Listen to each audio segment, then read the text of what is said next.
திராவிட முன்னேற்ற கழகம் தலைவரை கொண்டாடுவதால் அவர்களை புகழ்ந்தேன். ஆனா தவறு தவறு தான், யார் செய்தாலும் தவறு தானே, நியாயம் நியாயம் தானே. அதை வைத்து என்ன முடிவெடுக்க போகிறோம் என்பதை நாம் இப்பொழுது சொல்ல முடியாத. மேக்சிமம் ஒரு 15-20 நாள்ல அந்த முடிவுகள் வெளிவந்துவிடும். ஆகவே மன்னரன் கம்பெனி மாதிரி இல்ல.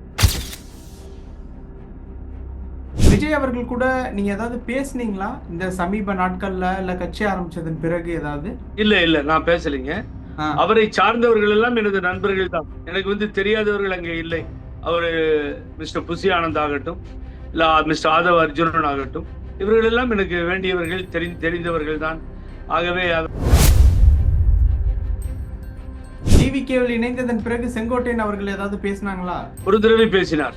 என்ன? ஒரு முறை என்னை அழைத்தார். ஃப்ரீயா இருக்கும்போது பேசுவோமான்னு கேட்டார்.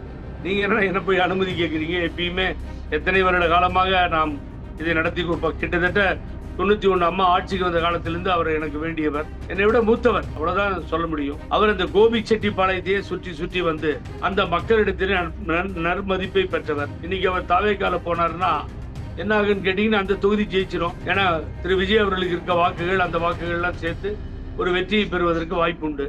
ஆனா மற்ற தொகுதிகளுக்கு அவர் வரவே மாட்டார். நிச்சயமாக தேர்தல் வருகிறது. அந்த தேர்தலை மிஸ் பண்ண நான் தயாரா இல்லை. ஆகவே தேர்தலிலே நிற்க வேண்டும், சட்டமன்ற உறுப்பினராக வேண்டும், அமைச்சராக வேண்டும் என்பது வேறு. பட் தேர்தலிலே மக்கள் என்ன முடிவு செய்ய வேண்டும் என்பதை அந்த மக்களிடத்திலே வேண்டுகோளாக வைக்க போகிறவன் புகழேந்தி. ரொம்ப ஸ்ட்ராங்கா இருக்கும். நீங்க நினைக்க தமிழகம் முழுவதும் எனது தேர்தல் சுற்றுப்பயணம் இருக்கும். வேடிக்கையெல்லாம் பாருங்க என்ன நடக்க போகுதுன்னு. நானும் ஒரு இடத்திலும் பழனிசாமியை விடுவதாக இல்லை. நான் அவருடைய எடப்பாடியும் சேர்ந்து அவர் வீழ்ந்து செய்த தவறு என்பதை உணர்ந்து அரசியலிருந்து துரத்தி அடிக்கப்படுகின்ற வரை புகழேந்தி ஓயவே மாட்டேன். என்னால் சாதிக்க முடியும் என்று சொல்வதை விட நான் சிறந்த ஊழியன், விசுவாசமிக்கவன், ஆகவே செம்மையாக செயல்படுபவன். ஆகவே எங்க விட்டீங்கனாலும் என்னால முடியும். தொகுதிக்கு போய் வேலை செய்யறதுக்கு முடியும், பல மாவட்டங்களை இன்சார்ஜா எடுத்துக்க முடியும். அது மாதிரி அம்மா கொடுத்துருக்காங்க, நான் செஞ்சிருக்கேன். ஆகவே எல்லா தகுதிகளும் பெற்றவனாக, ஓரளவுக்கு அனுபவம் வாய்ந்தவனாக இருப்பவன் நான். ஆகவே அதை பற்றி எல்லாம் கவலையே இல்லை. ஒரே ஒரு வார்த்தை சொல்றேன்.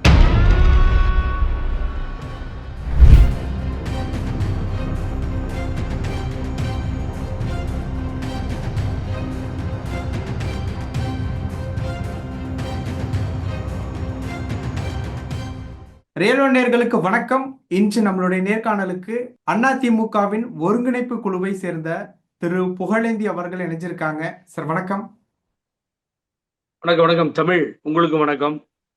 பார்க்கின்ற நேயர்களுக்கு நெஞ்சார்ந்த நன்றி. சரி, இப்போ அதிமுகவை பொறுத்த வரைக்கும் தேர்தலுக்கு என்ன மாதிரியான தயாரிப்புகள்லாம் நடந்துகிட்டு இருக்கு, அதனுடைய கூட்டணி விவரங்கள், இதை பற்றி நீங்க பாக்குறீங்களா? என்ன விஷயம் சார்? அதிமுகன்னு ஒருத்தர் பேரை சொல்லிக்கிட்டு ஊரையெல்லாம் ஊடகங்களை ஏமாத்திட்டு பழனிசாமின்னு ஒருத்தர் அலையிறாரு. அவருடைய தலைமையில் இருக்க அந்த அதிமுக அணியை சொல்றீங்களா, எதை சொல்றீங்கன்னு முதல்ல சொன்னீங்கன்னா நல்லா இருக்கும். ஓகே, என்டிஏ கூட்டணியை பொறுத்த வரைக்கும் அதிமுக அப்படின்னு சொல்றது பொதுச் செயலாளர் எடப்பாடி அவர்களை தான் குறிப்பிட்டு சொல்றாங்க. அந்த அதிமுகவை தான் சொல்றேன். என்டிஏவை பொறுத்த வரைக்கும் வாக்குகளே இல்லாத தலைவர்கள்லாம் அங்க புரோக்கர்களா மாறி சுத்துறதெல்லாம் நீங்க பாப்பீங்க. யாருன்னு பேர் சொல்ல வேண்டியதில்லை. ஆகவே அப்படிப்பட்டவர்கள் இவரும் ஒருத்தர், அவ்வளவுதானே. என்டிஏ கூட்டணியில இவர்கள் இருக்கிறார்கள் அப்படின்னு வச்சுக்கோ. இந்த என்டிஏ கூட்டணியில தான் இருக்காங்கன்னு நீங்க சொல்றீங்களே தவிர, இவர்கள் கூட்டணியில் என்டிஏ இருக்குதுன்னு உங்களால சொல்ல முடியுமா? சொல்ல முடியாது. அதிமுக கூட்டணியில் புரட்சி தலைவி அம்மா இருக்கும் பொழுது இவர்கள் இருந்தார்கள், அவர்கள் இருந்தார்கள், இவர்களை விலக்கி விட்டோம், சேர்க்கவில்லைன்னு அம்மா சொல்லுவாங்க. இப்ப சொல்ல முடியுமா? உள்கட்சி விஷயத்துல தலையிடுறதே இல்லைன்னு சொன்னார் அமித்ஷா, உள்துறை அமைச்சர். இன்னைக்கு அவரு செங்கோட்டையன் ஒரு நேரத்துல கூட்டு பேசினார், அப்புறம் அவர் ஓடிட்டாரு. அப்புறம் பாத்தீங்கன்னா திருப்பி ஓபிஎஸ் கூட்டு பேசுறாரு. அவர் ரிஜிஸ்டர் பண்ணாமலே ஒரு கட்சியை வச்சுக்கிட்டு அப்புறம் இப்ப கழகம் அப்படின்றாரு. இது போன்ற கட்சிகளைத்தான் அவர்கள் உடல் வைத்துக் கொண்டிருக்கிறார்கள். அப்போ என்டிஏ கூட்டணியில அதிமுக இருக்கா, அதிமுக கூட்டணியில என்டிஏ இருக்குன்னா உங்களுக்கு நீங்க கிளியரா சொல்லிட்டீங்க, என்டிஏ கூட்டணியில தான் அதிமுக இருக்குன்னு சொல்லி. ஸோ அவர்கள் கட்டுப்பாட்டிலே இருக்கிறது அதிமுக. அவர்கள் இழுத்தா ஓடும், விட்டா விலகி ஓடும், இப்படி ஆயிட்டு இருக்கு நிலைமை. ஆகவே அவர் அமித்ஷாஜி ரொம்ப கிளியரா இருக்காரு. இந்த ஆளை எங்கேயாவது அவர் தான் முதலமைச்சர்னு சொன்னாரா? இங்க தமிழ்நாட்டை பொறுத்த வரைக்கும் தலைமை தாங்குவார். முதலமைச்சர் வார்த்தை ஏன் அவர் வாயிலிருந்து வர மாட்டேங்குது? ஓகே சார், இந்த மாதிரியான விஷயங்கள்லாம் அந்த பிரஸ் மீட்டிங்ல இருந்து நம்ம பாத்துக்கிட்டு இருக்கோம். எடப்பாடி அவர்களுக்கு அந்த கூட்டணியில இருக்கணும் அப்படிங்கிற ஏதாவது கட்டாயம் இல்ல ஏதாவது ஆபத்துகள் ஏதாவது இருக்கா? அதனாலதான் அப்படி இருக்காங்களா? ஆபத்து இருக்குங்க. ஆபத்து இடி இன்கம் டாக்ஸ் எல்லாம் மாட்டிக்கிட்டு தானே இத்தனை நாள் அந்த எஸ்டிபி மாநாட்டில் போய் முடங்கினாரு. எந்த காலத்திலும் கூட்டணி இல்லைன்னு நம்புங்க, சத்தியம், உறுதிமொழி இதெல்லாம் கொடுத்தாரு மாபெரும் தலைவர். பர்டிகுலரா ஏதாவது ஆபத்துகள் ஆஹ் சொல்ல முடியுமா சார்? என்டிஏ இடி அப்படிங்கிறது ஓகே. என்ன ஒன்னு ரெண்டு இருந்துன்னா உங்கள்ட்ட நான் சொல்லலாம். ஒன்றா இரண்டா எடுத்து சொல்ல. ஊரெல்லாம் அடிச்ச கொள்ள 4.5 வருஷமா வந்தா கமிஷன் அமைப்போன்னு இந்த நாட்டினுடைய முதலமைச்சர் சொன்னாரு. அப்புறம் அமைதி ஆயிட்டாரு. ஒரு ஊழல் கேஸ்லயும் மாட்ட விடாம யார் காப்பாத்துறாங்க, எது காப்பாத்துறாங்கன்னு தெரியல. ஆகவே என்டிஏவை பொறுத்த வரைக்கும் எல்லா ஜிட்டு எடுத்து கையில வச்சிருக்கு. ஒன்னு ரெண்டு கிடையாது. அவர் உறவினர் சம்பந்தப்பட்டது, அவர் சம்பந்தப்பட்டது. 4,800 கோடியை கொண்டு போய் டெல்லியில போட்ட வழக்கு அப்படியே நிக்குது. அது என்னாச்சுன்னு தெரியல. இங்கேயே போய் டிபிஎஸ்சியில நீங்க கொடுத்துக்கோங்கன்னு உச்ச நீதிமன்றம் உத்தரவு போட்டுச்சு. அதுக்கு முன்னாடி ஒரு ஆக்ஷன் இல்லையே. அப்புறம் நீங்க எதுன்னு கேட்டீங்கன்னா எதுன்னு சொல்லட்டும். நிலக்கரி ஊழலை பத்தி சொல்லட்டுமா, இல்ல டாஸ்மாக்ல நடந்தது இப்போ இவங்க 10 ரூபான்னு பேசி ரகளையாச்சு. தாவேகா தலைவர் விஜய் பேசினார் 10 ரூபான்னு. இந்த 10 ரூபாய் திமுக இல்லைங்க. அதுக்கு முன்னாடியே இவர் ஏடிஎம்கேல இருக்கும்போது டாஸ்மாக் மினிஸ்டர் தங்கமணி இருக்கும்போது இன்க்ரீஸ் பண்ணத்தானே, டபுளா இன்க்ரீஸ் பண்ணத்தானே அந்த டாஸ்மாக் ஐட்டம் எல்லாம். அது வந்து எப்படி எப்படிலாம் மாறி போகுது பாருங்க காலப்போக்குல. 10 ரூபான்னு தெரியாம அப்புறமா தான் அதுக்கு பின்னாடி தானே இவர் செந்தில் பாலாஜி முன்னாடி, அப்புறம் தங்கமணி இவங்கெல்லாம் ஏத்தந்து தானே பேசிட்டு இருக்கோம் நம்ம. ஓகே. இதுக்கு வித்திட்டவர் விலை ஏற்றியவர் தங்கமணி, முன்னாள் ஓகே அமைச்சர். அதை சார். பத்தி எல்லாம் ஆக்ஷன் எடுக்கிறாங்களா? கிடையாது. அப்புறம் பாத்தீங்கன்னா விஜயபாஸ்கர் மேல வழக்கு, வீரமணி மேல வழக்கு, தப்பிச்சுக்கிட்டே இருப்பாரு நம்ம வேலுமணி, கோயம்புத்தூர் முன்னாள் அமைச்சர். ஒருத்தர் ரெண்டு பேரை சொல்ல சொல்றீங்களா? சொல்லுங்க நீங்க. ஓகே. எல்லாம் தப்பிச்சு தப்பிச்சு தப்பிச்சு குட்கா கேஸ் என்னாச்சு? அது மேல ஆக்ஷன் உண்டா? சிபிஐ கை வச்சது. சிபிஐ கை வச்சு எஃப்ஐஆர் போட சொல்லி எஃப்ஐஆர் மேலதான் போகுது. அது அப்படி இருக்கும்போது ஏங்க இது மேல ஆக்ஷன் இல்ல? மத்த ஸ்டேட்லாம் ஆகாதவனா பிடிச்சி ஏறுறீங்க, ஆகாதவனா செவுத்து மேல ஏறி ராத்திரில போய் அரெஸ்ட் பண்றீங்க. பழைய பைனான்ஸ் மினிஸ்டர் எல்லாம் நடக்குது இல்ல நாட்டுல. இங்க மாத்திரம் ஒண்ணுமே நடக்காதா? இந்த இடத்துல ஒரு கேள்வி. கடந்த ஒரு 4 ஆண்டுகளுக்கு மேலாகவே அதிமுகவை ஒருங்கிணைக்கணும் அப்படிங்கிற முயற்சியில நீங்க ஈடுபட்டுட்டு இருக்கீங்க. அது கண்கூடாவே நம்ம வந்து பார்த்துக்கிட்டு இருக்கோம். இப்ப அந்த முயற்சியில இருந்து என்ன இது இப்படியே போயிட்டு இருந்தா என்ன ஆகுறது அப்படிங்கிற ஒரு தொய்வு ஏற்பட்டு டிவிகே விஜய் அவர்களுடைய கட்சியில இணைய போறதா சில தகவல்கள்லாம் கேள்விப்பட்டோம். அந்த தகவல் உண்மையா? நான் ஒரு டிவிக்கும் மத்ததுக்கும் விளக்கம் கொடுத்தேன். நேற்று கூட தமிழ் இந்துல என்னோட ஆர்டிக்கல் இருக்கு, நீங்க பாருங்க. என்னன்னு கேட்டா, இந்த கட்சியில கொள்ளையடிக்கல, இந்த கட்சியில பதவிகளை அனுபவிக்கல. நான் நினைச்சிருந்தா, நான் சொல்ற வார்த்தையை பயன்படுத்தி நினைச்சிருந்தா, புரட்சி தலைவி அம்மா அவகிட்ட அவ்வளவு விசுவாசமா இருந்தேன். புன்னகையோட தான் அந்த தாய் என்ன பார்த்திருக்காங்களே தவிர கோபமெல்லாம் கிடையாது. அவ்வளவு அன்பா இருந்த 11 வருடங்கள் வழக்குக்காக ஓடாடி சிறை சென்றிருக்கிறேன் பல விஷயங்கள்ல. இந்த பழனிசாமி செடிசன் கேஸ் என் மேல போட்டாரு. பெரிய வரலாறு உண்டு. திராவிட இயக்கத்தை சார்ந்தவர் நான். அந்த பெரியார் தான் பேர் வச்சாரு. எங்க அப்பா மொழி போராட்டத்துல பலமுறை சிறை சென்றவர். ஆகவே தமிழ் உணர்வுள்ளவன் நான். இப்படி எல்லாம் இருந்தனே தவிர, சப்போஸ் நான் விஜய் கிட்ட போறேன், வேற எங்க போறேன் அப்படின்னு ஒரு முடிவு எடுத்து போனாலும் யாரும் என்னை விரல் நீட்டி பேச முடியாது. ஏன்னு கேட்டீங்கன்னா, தந்தை பெரியாரை கொண்டாடுகிறவர்கள், பேரறிஞர் அண்ணாவை கொண்டாடுகிறவர்கள், புரட்சி தலைவர் எம்ஜிஆரை போற்றுபவர்கள், அம்மாவை ஒப்புக்கொள்ளுகிறவர்கள் யார் இருக்கிறார்களோ அவர்களை நான் வாழ்த்துவதும் அவர்களை வரவேற்பதும் எந்த தவறுமே இல்லை. நான் அடிக்கடி சொல்லுவேன், தமிழக சட்டமன்றத்தில் பெரியப்பா புரட்சி தலைவர் எம்ஜிஆர் அவர் காட்டிய வழி, அவர் உதவி செய்தார்.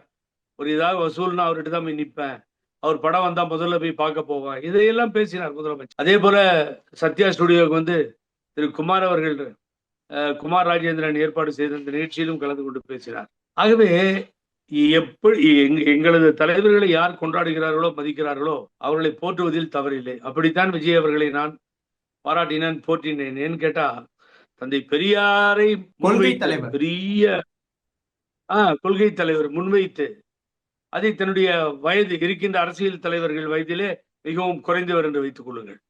அதை முன்வைத்து தைரியமாக பேசி தந்தை பெரியாரை முன்னெடுக்கிறார். பேரறிஞர் அண்ணா, புரட்சி தலைவர் எம்ஜிஆரை பேசுகிறார்.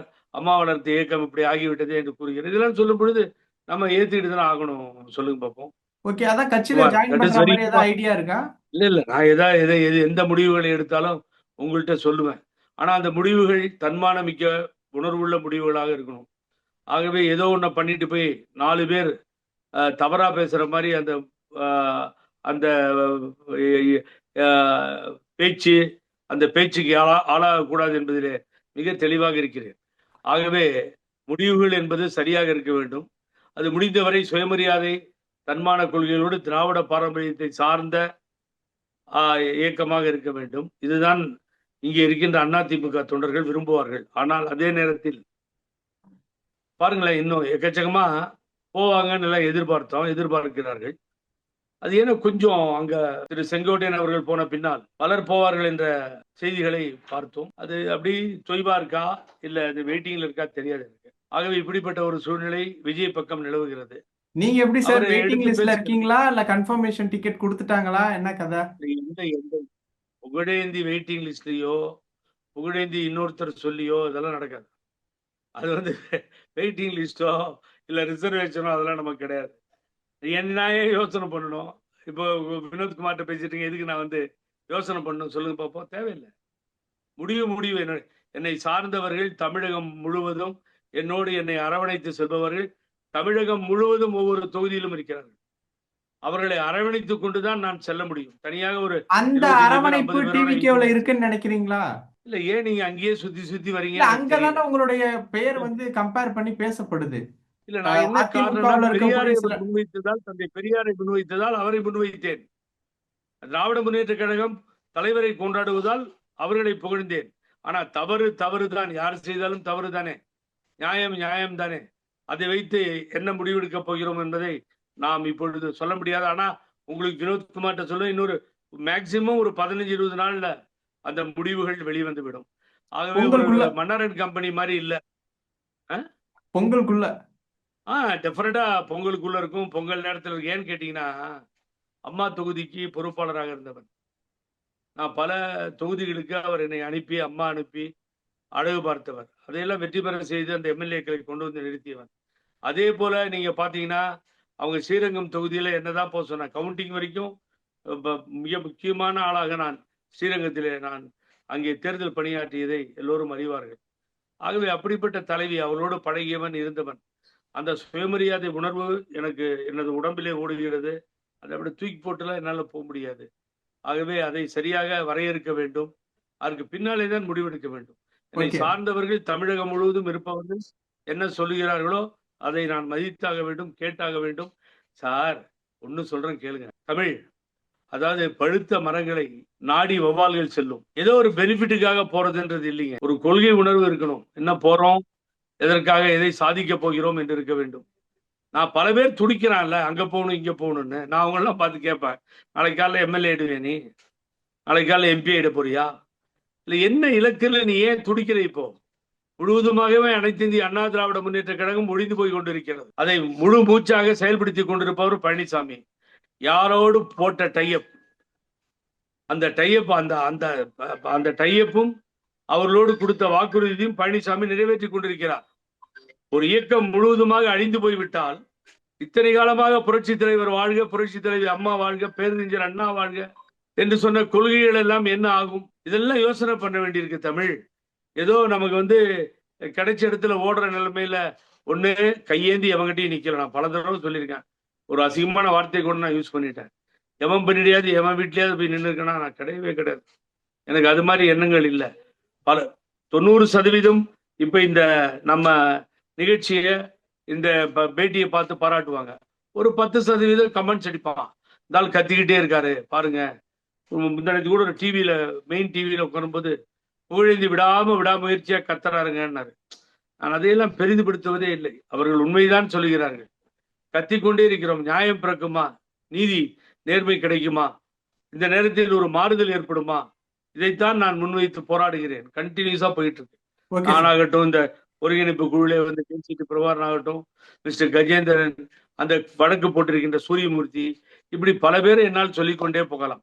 Okay sir. இந்த சிறுபான்மை பிரிவை சேர்ந்த இந்த இடத்துல ஒரு கேள்வி. விஜய் அவர்கள் கூட நீங்க ஏதாவது பேசுனீங்களா இந்த சமீப நாட்கள்ல, இல்ல கட்சி ஆரம்பிச்சதன் பிறகு ஏதாவது? இல்ல நான் பேசலைங்க. அவரை சார்ந்தவர்கள் எல்லாம் எனது நண்பர்கள் தான். எனக்கு வந்து தெரியாதவர்கள் அங்கே இல்லை. அவரு மிஸ்டர் புசி ஆனந்த் ஆகட்டும், இல்ல மிஸ்டர் ஆதவ அர்ஜுனன் ஆகட்டும், இவர்கள் எல்லாம் எனக்கு வேண்டியவர்கள், தெரிந்தவர்கள் தான். ஆகவே அது ஒன்றும் புதியவர்கள் அல்ல.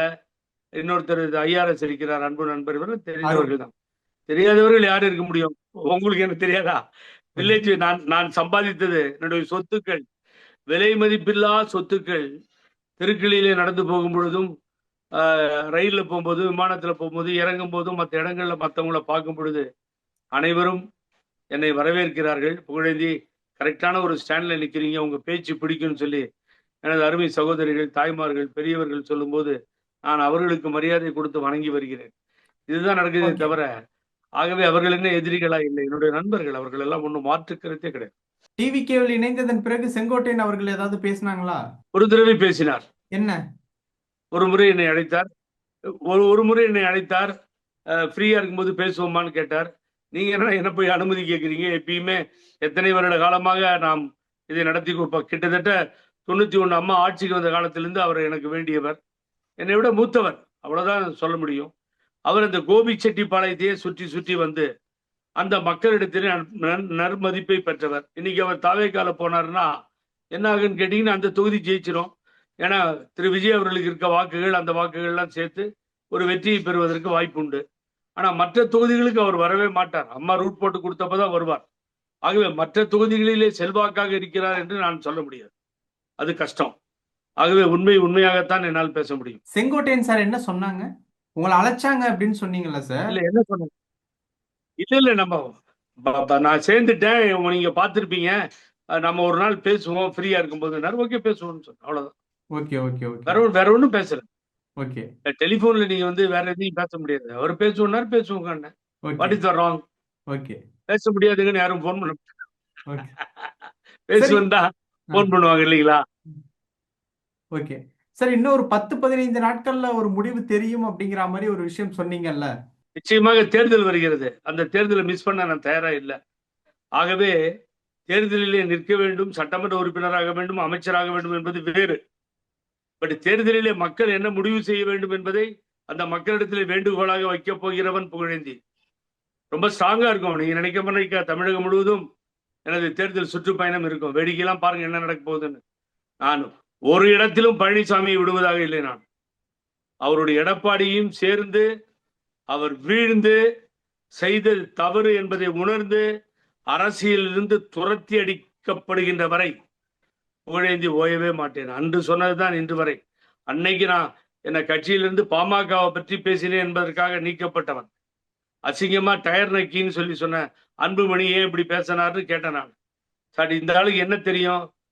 சட்டம் புரியுமா? இவருக்கு என்ன தெரியும்? என்ன பினான்ஸ் தெரியும்? இவரெல்லாம் சீஃப் மினிஸ்டர் ஆகிறாரு, அவர் என்ன தலைவரா? ஓபிஎஸ் அவர் ஒரு ஆளா? இப்படி எல்லாம் பேசியதற்கு பதில் சொன்னேன். ஒரு செய்தி தொடர்பாளராக பதில் சொன்னதுதான் என்னுடைய தவறு. அதற்காக இந்த கட்சியிலிருந்து நீக்கப்படுகிறேன். ஒரு மாசம் வரைக்கும் கையெழுத்து போட முடியாதுன்னு சொன்ன ஓபிஎஸ் வீட்டுக்கு கூட்டு போய் இறக்கி சொல்றாரு, நம்ம மன்னிச்சிருங்க, தெரியாம கையெழுத்து போட்டு வந்துட்டேன் அப்படின்னு. ஆகவே இதுதான் நடந்தது. அன்றே நான் சொன்னேன், பழனிசாமி நல்ல எதிரியை நீ தேர்ந்தெடுத்துக் கொண்டிருக்கிறாய், நானா நீயாங்கிறது தான் வருங்கால அரசியல் முடிவு செய்யும். இன்னைக்கு வரைக்கும் சொல்றேன் தமிழ், நான் மாறவே இல்லை. ஓகே. பழனிசாமி ஒரு பெரிய துரோகி. பழனிசாமி இந்த இயக்கத்தை அழிக்க வந்த தீய சக்தின்றத ஸ்ட்ராங்கா சொல்லிட்டு தான் இருக்கேன். யாராவது நின்று சொல்றாங்களா? நான் கேட்கிறேன், யாராவது இதை தினமும் பேசுகிறார்களா? கேளுங்க பாப்போம். ஒருத்தர் நீண்ட இடைவெளி, தேசிய முன்னணி கூட்டணி ரொம்ப நல்ல கூட்டணி, இதுல நான் இருக்க பிரச்சாரம் பரவும். இப்ப திடீர்னு புத்தி வந்துருச்சு. புத்தி வந்த பின்னாடி பழனிசாமி இல்லாத அதிமுக வேண்டும், பழனிசாமியை நீக்கி வேறு வேட்பாளரை அறிவித்தால் நான் பயணம் செய்ய தயார். ஒரு டைலாக மாத்துறாரு. நடுவுல வேற மாதிரி பேசினார். அது மாதிரி எல்லாம் நான் பேச தயாராக இல்லை. நிறமாறுகிற பச்சோந்தி அல்ல. நான் குணம் சிறந்த, கொள்கை கொண்ட, கோட்பாடுகள் நிறைந்திருக்கின்ற ஒரு தொண்டராக, அதிமுக கொடியேந்திய தொண்டராக நான் இருப்பவன் என்பதை மிக தெளிவாக நான். ஓகே. நாஞ்சில் சம்பத் அவர்கள்லாம் இப்ப டிவிகேல இணைஞ்சிருக்காங்க, பரப்புரை செயலாளரா பதவி கொடுத்திருக்காங்க. அதெல்லாம் எப்படி பாக்குறீங்க? உங்க கட்சியில தான் பயணிச்ச நபர். தலைவி அம்மா அவர்கள் நான் தமிழகத்திலே வந்து அரசியல் பயணத்தை தொடர்வதற்கு முன்னால் அவர்கள் இருந்த பொழுது ஒரு மாநில செயலாளர் என்கின்ற ஒரு இடத்தை எனக்கு கொடுத்து அழகு பார்த்தவர்கள். கட்சியிலே அதற்கு பின்னால் கொள்கை பரப்பு செயலாளர் என்ற பதவி நான் வகித்தவன்.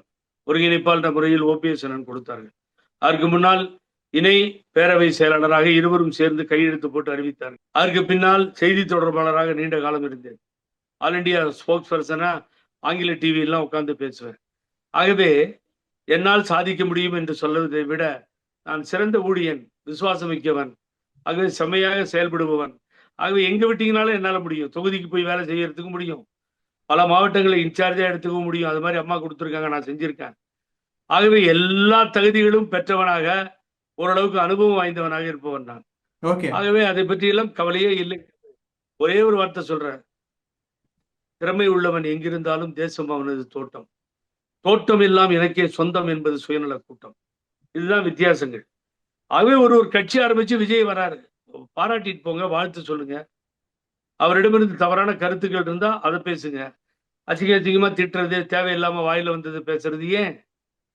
புரட்சி தலைவர் எம்ஜிஆரை தான் கூர்ந்து கவனிக்க வேண்டும். யார் பேரையுமே சொல்ல மாட்டார். யாராவது பேரை சொன்னா அவன் பெரிய ஆள் இடுவானா. அம்மாவும் அப்படிதான் வாழ்ந்தார்கள்.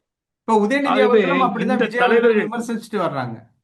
உதயநிதி அவர்களும் அது விஜய் அவர்களும் அரசியல் ரீதியாக துணை முதல்வர் உதயநிதி விமர்சிக்கட்டும், தவறே இல்லை. அவர் பெயரே காரில் போய் உட்கார குறிப்பிடாமல் போனா இல்லைங்க, அது அது என்ன தப்பு? பேரை குறிப்பிட்டு விமர்சிக்கணும். ஏன்னா அப்ப சொல்றாருல, கார்ல போய் தெரியாம ஏறுறாரு, இன்னொரு தெரியாம இல்ல, என் கார்ல வந்து ஏறுறாருன்றாரு. அப்புறம் கிண்டல் பண்ணாம என்ன பண்ணுவாரு? தமிழின தலைவர்னு சொல்லி அது ஏதோ என்ன தமிழ் புரட்டு தலைவர் என்னன்னோ சொல்லிக்கிறானுங்க. அந்த தமிழை வந்து கொச்சைப்படுத்துறது, தமிழை பத்தி பேச சரியா தமிழ் உச்சரிக்க வர்றதில்ல. இதெல்லாம் எப்படி ஏற்றுக்கொள்வீர்கள் நீங்க? ஓகே அப்ப எல்லாம் அதையெல்லாம் அவர் உதயநிதி கிண்டல் பண்றாருன்னா பண்ணதான் செய்வார். இப்ப விஜய் அதனால அவர்களை என்ன பெயர் குறிப்பிடாம தவறு இருக்கு? கட்சியினுடைய பெயர் பொது குறிப்பிடாம இந்த பொது பேசுறாங்க. பொது நீங்க பொதுச் செயலாளர்னு உங்களை எலெக்ஷன் கமிஷனும் சொல்லல, உங்களை நீதிமன்றமும் ஒத்துக்கல, டிஸ்பியூட் ஃபைல்ல தேர்தல் ஆணையத்துல பெண்டிங் நிக்குது. அப்ப நீங்களே எப்படி சொல்றீங்க? அதுதான் அவர் உதயநிதி கேட்கிறாரு. நிரந்தர பொதுச் செயலாளர்னு கிண்டல் பண்றாரு. பண்ணுவாரா இல்லையா? அப்புறம் ஒரு கார்ல ஏன் உட்கார போனீங்க? பண்ணுவாரா இல்லையா? 3 கார் ஏன் டெல்லியில மாட்டுறீங்க? பண்ணுவாங்களா இல்லையா? போகும்போது ஒரு கார்ல போய், வரும்போது ஒரு கான்ட்ராக்டர் கார்ல, இம்போர்ட் கார்ல வெளியில வரீங்களே, உங்களை அசிங்கமா பேசுவாங்களா இல்லையா? பத்திரிகை டெல்லியில செய்தியாளர்களை பார்த்த உடனே குடுகுடுன்னு அடிச்சு மோதிட்டு ஓடுறீங்களே, ஏன் இந்த அவமானங்கள்? சொல்லுங்க பார்ப்போம். Okay sir. போயிட்டு கோபிச்செட்டிப்பாளையத்துல கூட்டத்தில் ஒருத்தர் செத்து போயிட்டாரு, 10 லட்சம் ரூபாய் கொடுக்குறீங்க. 41 பேர் செத்த இடத்துல கரூர்ல போய் பாத்தீங்களே, அந்த குடும்பங்களுக்கு அதிமுக சார்பா என்ன உதவி பண்ணீங்க? கேட்பாங்களா இல்லையா? ஓகே ஆகவே ஒரு நல்ல மனம் கொண்டவர் இல்ல சார். அதனாலதான் தீய சக்தின்னு சொல்றேன். இதுதான் தலைவர் ஒரு காலத்துல யூஸ் பண்ண வார்த்தை. ஆகவே இப்பொழுது போய் நான் கலைஞரை பத்தி தவறாக பேச மாட்டேன். ஏன்னா இறந்து போனவர்களை பற்றி பேசுவது அவசியம் இல்லாத ஒண்ணு. ஆகவே அவரை கொண்டாடுகின்ற கட்சி, அவரை வழி நோக்கி போகின்ற கட்சின்னு இருக்கு. ஆகவே அதை பற்றி நான் பேச அவசியம் இல்லை எனக்கு. Okay sir. ஆகவே இப்பொழுது இருக்கின்ற அரசியலே பேச வேண்டும். நீங்க கேட்ட மாதிரி விஜயை பத்தி பேசுறீங்க, உதயநிதியை பத்தி பேசுறீங்க. Correct, you are correct. Okay அதுதான் நமக்கு முக்கியமானதாக போய் அமையும். ஆகவே இன்னும் ஒரு 15-20 நாட்கள் எங்களது முடிவு நல்ல முடிவாக வரும். நான் எந்த காலத்திலையும் தலைவரையும், அம்மாவையும், பேரறிஞர் அண்ணாவையும், தந்தை பெரியாரையும் விட்டுக் கொடுப்பவன் அல்ல, விட்டுக் கொடுக்கவும் முடியாது. அப்படிப்பட்ட தலைவர்களை ஏற்றுக்கொண்டவர்கள் தான், அவருடைய இணைப்பில் தான் நான் இருக்க முடியும் என்பதை உங்களுக்கு மிக தெளிவாக நான் இங்கே பதிவு செய்கிறேன். Okay sir. பல விஷயங்கள் பேசியிருக்கோம். நேரத்துக்கு ரொம்ப நன்றி சார். ரொம்ப நன்றி, மிக்க நன்றி. மீண்டும் சந்திப்போம். பார்க்கின்ற நேயர்களுக்கு நெஞ்சார்ந்த நன்றி.